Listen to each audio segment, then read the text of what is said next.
to the hit podcast, H.I.T, Human Resources, Insurance, and Technology. I'm your host, Toby Kennedy. As we do every week, we are dropping into your feed on Tuesdays with what I hope is a bite-sized, digestible episode where I've gone out, I've curated awesome guests for you. We're a worthy follow. You say, hey, I'm going to trade you, 15-ish minutes of my time per week, and you bring me some interesting conversation. This week's episode is no exception. I'm very excited to get into it.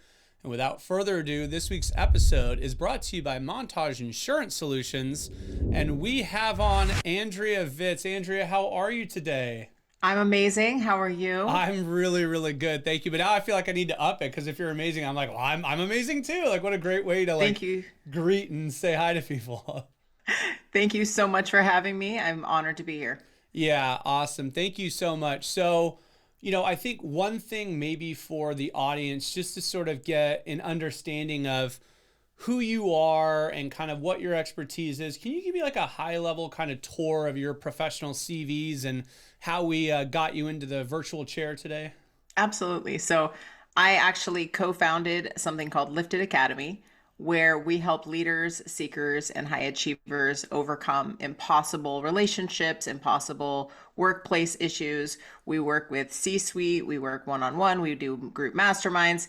We make sure that everybody is doing the appropriate training emotionally, mentally, physically, and energetically so that they can elevate their human experience. And we expect quantum leaps in these people, and we get them. So I want to share just give some value to you guys. I just want to give you the secrets. I love that. I want to dive right in too. I think that, when we talked a little bit leading up to today, I think we sort of wound up in our conversation recognizing that our audience members, being in human resources, kind of field a lot, get dumped on a lot, take in a lot, right? Not only are they the, local legal counsel, they're also the local therapist, right? They're the local, dispute moderator. They have so many things going on.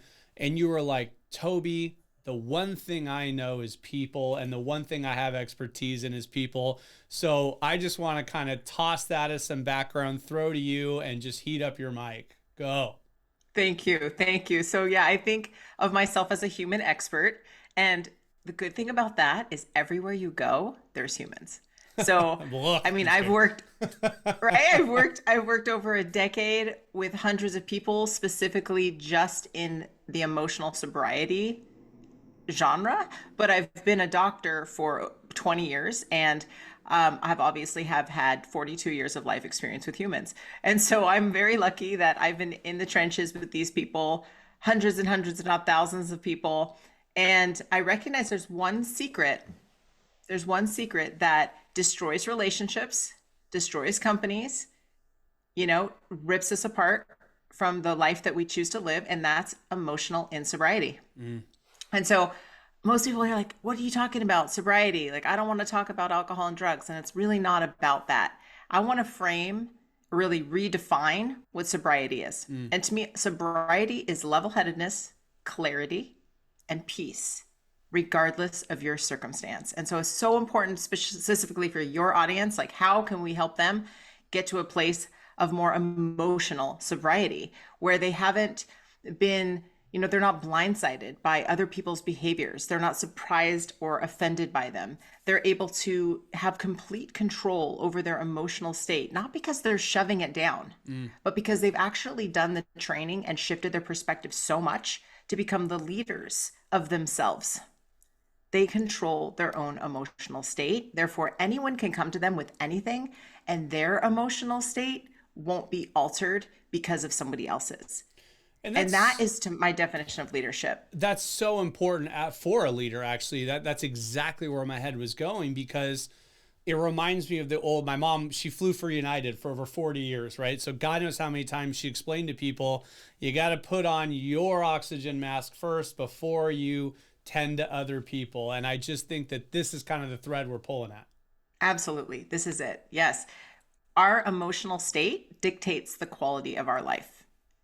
So wouldn't we want to have complete control over that? I recognize that a lot of times, especially in leadership roles, we get so many so many like self-centered thoughts. And I don't mean that it's not the same as selfish. Self-centered is when we're actually trapped like within ourself and we're thinking for others, we're assuming what other people are thinking about us, or very, very preoccupied with how we appear, that we're going to get in trouble. I mean, we're really just children, and our meat kept growing, right? Let's face that. All of us have some form of insobriety, right? And I think of it like this. Think of insobriety as you had an experience as a child, or many experiences as a child, and you imprinted that as something about you. So meaning, I'm always going to get in trouble. I'm not good enough. I'm not important. I'm going to be rejected. Fill in the blank, right? I can't do it.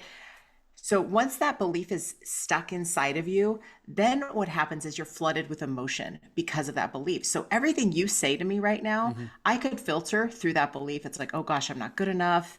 I'm not important. I'm not doing a great job. And then I'm going to be flooded with emotion. Now here's what's cool. Emotions are chemicals. That's it. Like, I just want to make emotions more objective and not as scary and confusing. They're just chemicals in the body that we've labeled with things like fear, embarrassment, anger, resentment. And so once I'm flooded with this chemical, adrenaline and cortisol, I'm actually intoxicated. I want you to think about the last time, right? You were emotionally out of control. And you're like, yeah, I was kind of drunk. I feel like I was drunk. I had no control. I had no power of choice over what happened next, for the most part. You know, maybe I was yelling, or maybe I avoid, or maybe I reach for alcohol, or maybe I reach for attention, and I do something that I would never consciously choose. And so that is what I call an emotionally triggered behavior. It's the thing that happens when we're under the influence of our emotion. Now, every single person has this. So I want you to have this level of, oh, good, I'm not alone. I'm not the only one that has this, right? Even though I'm a leader, I have the right to have this, because everybody does. So I really want to just give that space for people to recognize that you all have it, but there's one flavor that's special for you.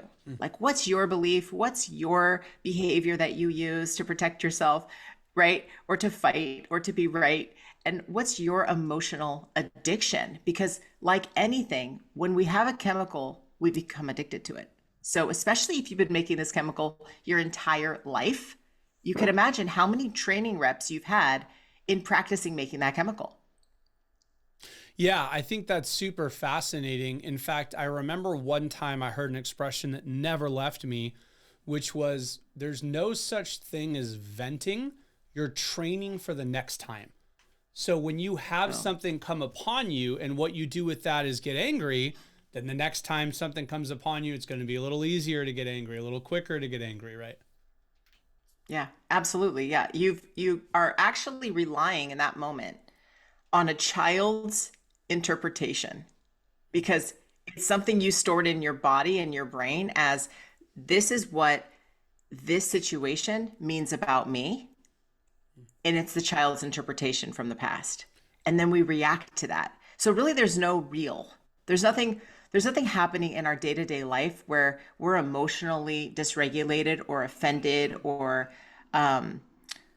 really like acting out that doesn't come from the past. Because as an adult, you would assume, oh, well, I'm an adult, I am mature, right? But age doesn't promise maturity, right? Sure. Your role, your position, like who you are, your skill set does not promise maturity or the ability to handle complex situations, especially when emotions are involved. And I think that circles us back to, when you say the ability to handle, that's kind of at the heart of what I'm looking to get at with you, which is, again, to say, if I'm expected to perform on a daily basis, and I'm expected to be a leader, an HR practitioner, a CFO, fill in the blank from a professional standpoint, I need to grapple with all of the inbound kind of slings and arrows of the folks I work with, the circumstances that are hitting upon me, traverse that, and then go do my role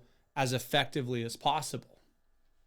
Exactly. And that's why it's so important to have this humility component of understanding, well, I have a little bit of emotional insobriety, or a lot, which means the people coming to me also do too. So think about it like this. What happens at work affects your home life.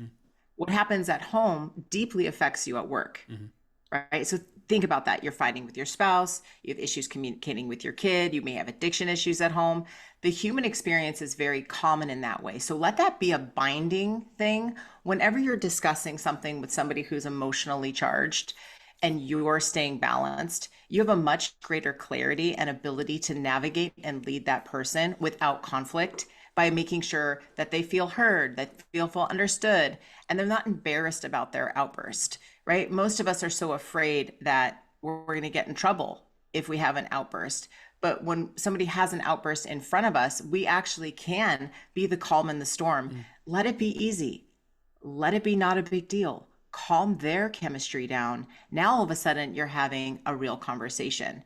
I mean, think about this. When people are coming to you in as an HR leader, there is something that they are not having clarity around, something that's confusing them, some place that they feel burned out, some place that they feel undervalued.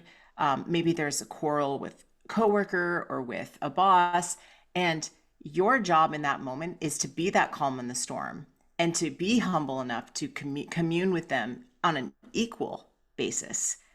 So they have that space. And I feel like that takes a lot of training to be able to be that person. Just because you're in the position you're in doesn't mean that you're expected to be perfect at your position.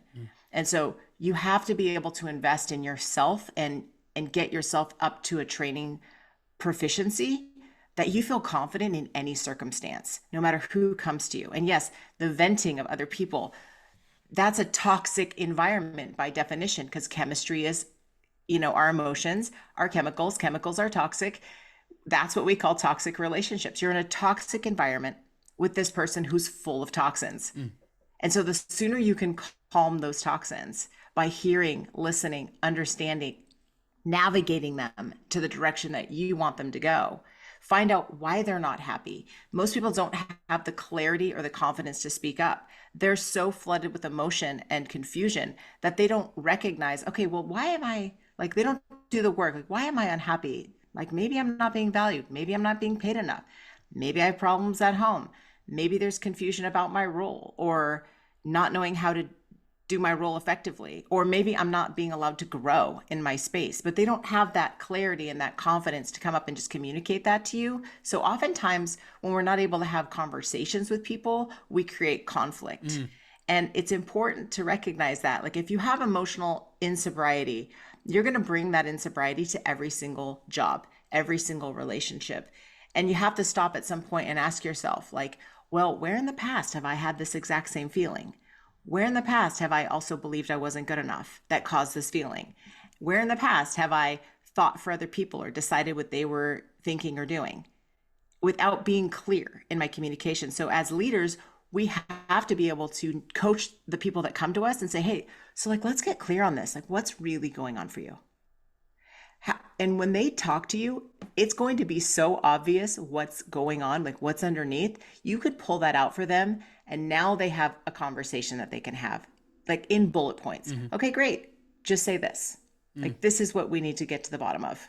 Yeah, it's so funny. First of all, I'm reminded of, there's memes or constant jokes about arguments people have in the shower of a conversation they maybe had during the day, and then later on they're keeping it going, or they're arguing, or they're just gone so far down the rabbit hole beyond what was actually incurred, or even in advance of a conversation they're preloading some argument that they think might come or come out of it. And I just this emotional clarity conversation, I'm finding incredibly relevant, but B, very practical. I think that you've touched upon a lot of literal practical takeaways for people who just, if their only exposure is listening to this episode, there's a few things you've already touched on. And I wonder if you don't have a couple more nuggets that we haven't quite hit on yet that might be, hey, listen, Toby, from my expertise, actually, here's a couple of things I really try to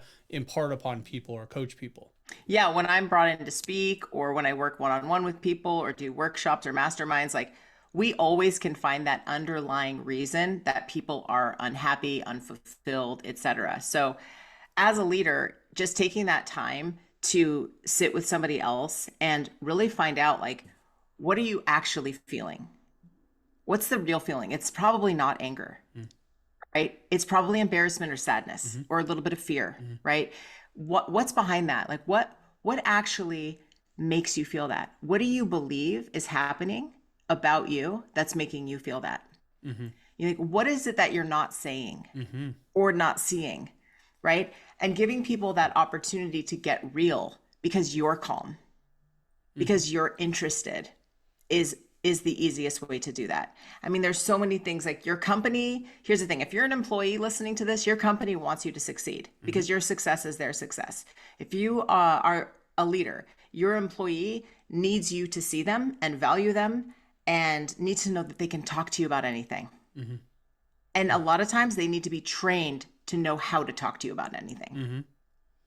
Yeah. Because they're not going to just automatically do that. Right. Yeah, and I wonder, from your kind of even anecdotal experience, I mean, it feels like it might be 100% of people that need work in this department, but from a spectrum, how many people do you find are really deficient in this area?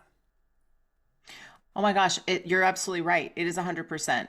I've it's amazing. Some of the people in the highest positions of leadership have had the biggest, most obvious unsober patterns. Yeah. And I think that's, we need leaders in every single position. We need leaders up high. We need leaders in between. We need leaders everywhere. But leaders, in my opinion, have to be emotionally sober in order to be proficient leaders.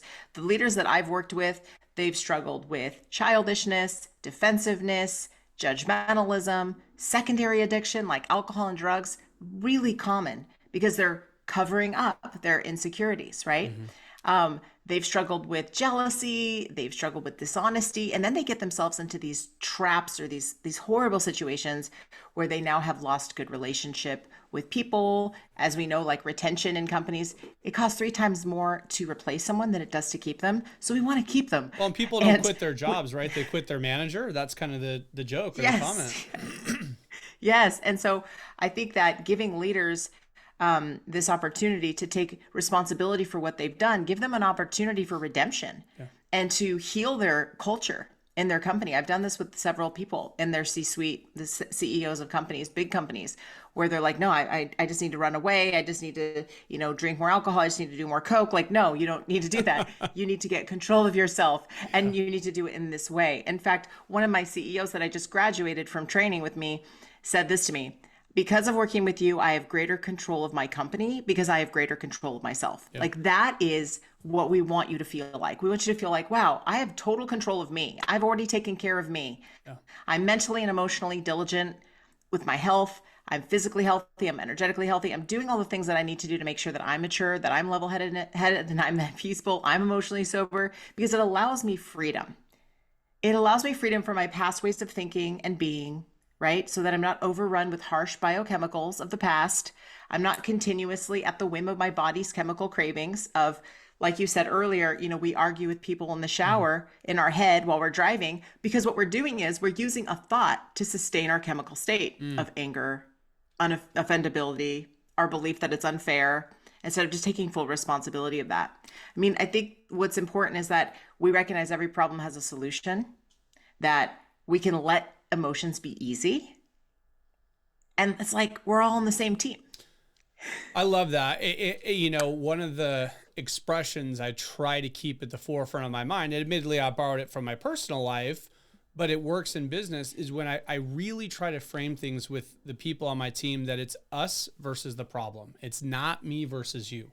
Yes, exactly. That's why that's humility. So humility is the most important trait in leadership, because we can't play the roles of big shot. We can't use fear tactics to control others, because we need to be an example of empowerment, an example of what it means to be real and just authentic. And we're all the same. I say this 1,000 times. If you take training with me ever, we're all the same. We're all the same. We're all the same. If you have a problem with somebody, find out where you're the same. Yeah. And that is connecting. And so, like, think about that. Like, what would your company look like, or your family look like, if everyone reversed in emotional sobriety and took real responsibility for their emotional state, instead of like getting stuck in filtering everything and having bursts of emotion and then having behaviors that they would never consciously choose and just make the thing worse, right?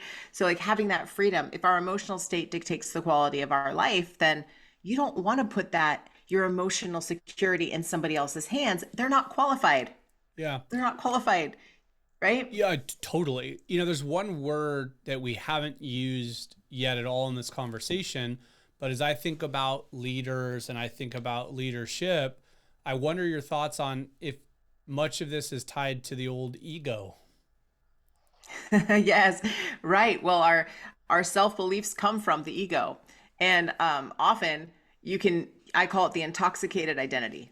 This is the Hulk version of you, the version of you that comes out when you're flooded with emotion. That's your ego. That's your.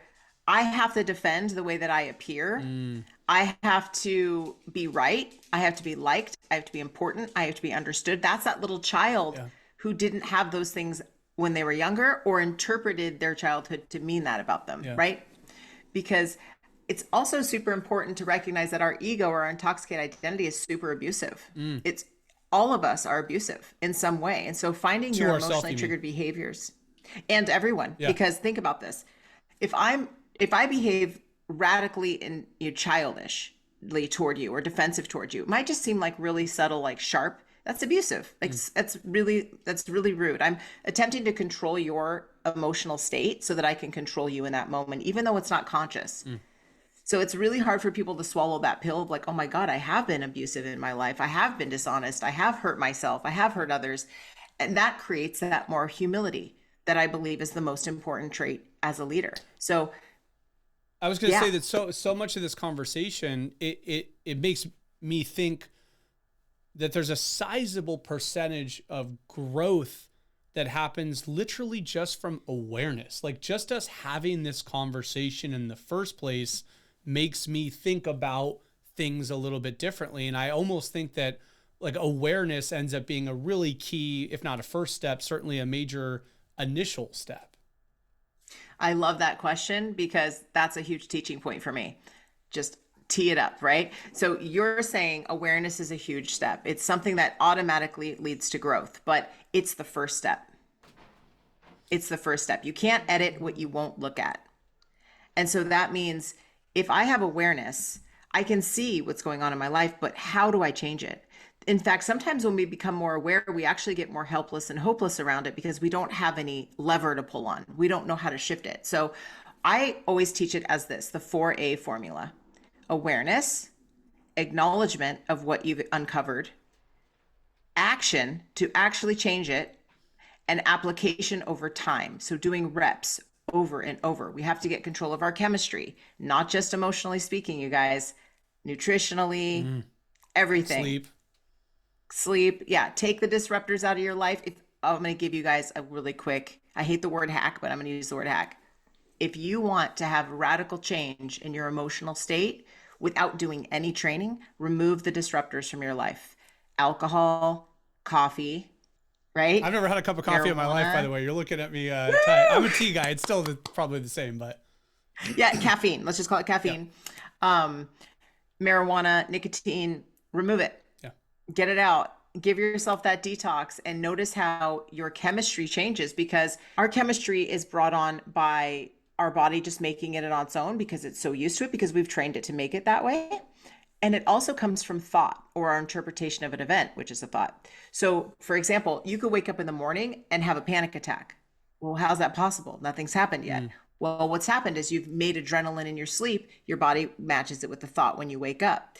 It could be any different situation. Your brain will find a way to make that chemistry anchor in your body, right? The same way when you're arguing in your shower, you're anchoring that chemistry in your body. So when we drink coffee, we're literally drinking, we're grabbing a cup and we're saying, oh, anxiety, I'm just going to drink that.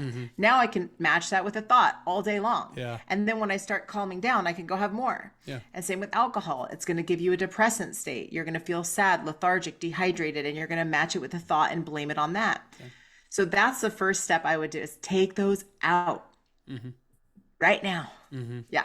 You can do it. Trust me. So we've talked a lot about what I find to be fascinating ideas. What I haven't done is let people know how they can maybe get a hold of you. If this conversation is interesting as well to other folks, what's the best way for someone to ping you?